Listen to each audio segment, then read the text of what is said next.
Rīgas enerģētikas aģentūras energoefektivitātes informācijas centra kārtējs jau pasākums informatīvais renovēts māja.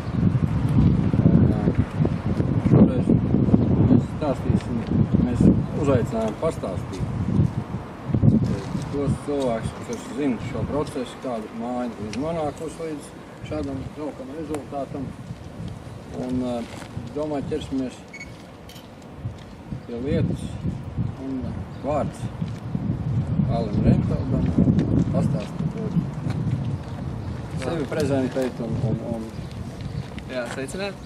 Tad sauc Kārlis, Renfelds pārstāv uzņēmumu mūsu projekts.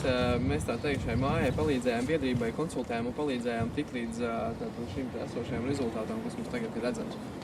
Sākotnēji tā īsumā vēsturē māja agrāk bija piesaistīta un apsaimniekoja viņa Rīgas nama pārvaldnieks, taču redzot to, kad māja radās interesi šo te renovāciju veikt un samazināt apkurs rēķinus, māja nodibināja savu biedrību. Tā teikt, pārņēma savā pārvaldībā māju biedrība un attiecīgi uzsāka visus priekšdarbus, sagatavoja mājā energo auditu, zīmēja projektiņu, sagatavoja kontroltājumus un vispārējo. Diemžēl tā birokrātija mums valstī un arī aģentūrā Latvijas līdzekļiem bija tāda, ka pirmo reizi viss šis projektiņš viņiem neaizgāja, jo bija dažas nepilnības projektā, līdz ar to viņš pirmo reizi tika norādīts. Taču ar atkārtotu reizi tas rezultāts bija veiksmīgs un projekts tika apstiprināts. Tanī brīdī dzīvokļu īpašniekiem vēlme bija viens kungs, varbūt, kurš bija tāds vairāk, varbūt tajā laikā pēc renovācijas bija tāds skeptiskāks, taču tagad pēc renovācijas pats ir diezgan apmierināts ar visu rezultātu, kas ir panākts. Tas process bija tāds, kad tika formēt banka, tika veikta tāda cena aptauja arī uz būvniekiem, kas tos darbus varētu veikt.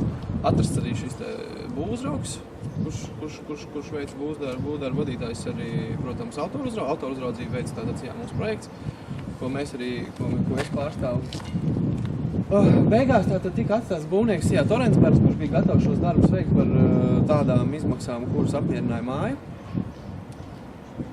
Tad pagājušā gada vasarā, principā pat tāpēc, kad ar banku notika kādas nelielas aizķeršanās, varbūt viss tik gludi un tik ātri nenotika, kā gribējās, nesāk darbu pavasarī, bet sāka darbus vasarā, bet viss noritēja veiksmīgi un gludi, un tātad rudenī māja tika pabeigta tātad renovācija. Par darbiem tātad tika siltināts mājas fasāde ar akmens lati, nomainīts jumts, siltināti bēniņi, nomainīti logi, siltināt tātad šī cokola augšējā virszemes daļa, jo mājai nav pilns pagrabs, viņai tikai ļoti liela maza pagraba daļa, līdz ar to tur pagraba pārsegumu nebija absolūti nepieciešams siltināt.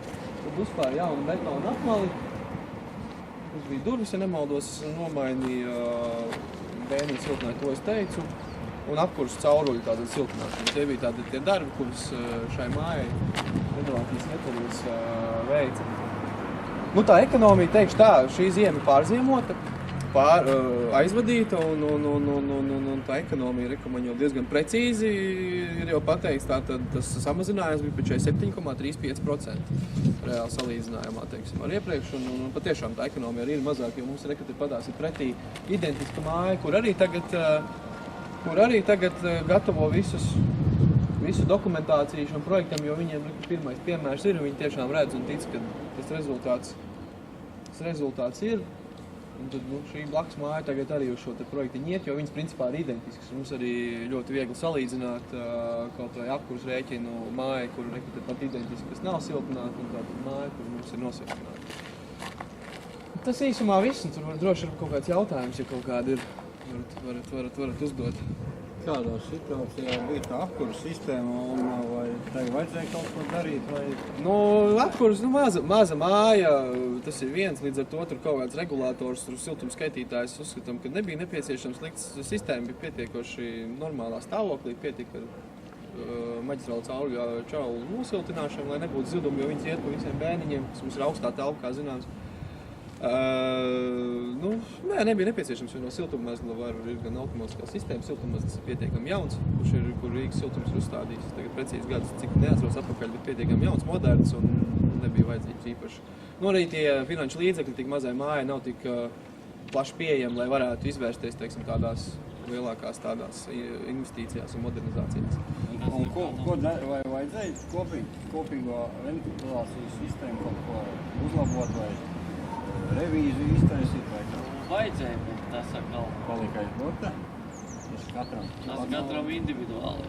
Tas jau, kā es stāstu, tas minimums, īpaši šādai mazai mājai, tur moderni kaut kādu ventilāciju iztaisīt, dārgas naudas, tad vismaz noplūdi, to gaisa noplūdi, kas mums ir tā dabīgā ventilācija iztīras, tā šakts, un tad jau to gaisa pieplūdi jau pašiem bišķi piedomāt vajag. Tā šakts tur tomēr kaut kāda revīzija. Kaut kāda revīzija tur jā, tā ir. Revīzija, tā vēl ir te rekrutētas, Pieplūdi, kādreiz tā organizēt. augstie staki, bet tagad, teiksim, visiem iedzīvotājiem es it kā rekomendēju, lai atstāja vaļā, un tad vismaz būtu kaut kāda minimāla ventilācija.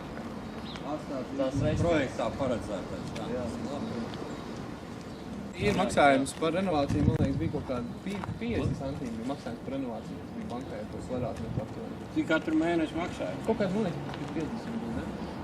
Jā, varētu. Kaut kā, pie 50 centīmus Tas kvadrātmetru. nozīmē tieši par renovāciju. Tas ir tieši maksājums, kas aiziet bankai par šo Ikmēnešu. ikmēnešu, par kvadrātmetru, jā, par Bet tajā, renovāciju. tas iekļauj visus, veiktos darbus. Jā, pilnos veiktos darbus, visām procentu likmēm, visi tiek kaut kādi 50 Respektīvi, centīmi. ja tā rūpīgi rēķina, teiksim tā, to, ko mēs maksājām par siltumu, tad, kad tāda māja bija, mēs tagad maksājam tikpat ar visu to renovāciju, plus vēl kaut kādi 20-30% mazāk nekā tā māja maksā šoziem viņas.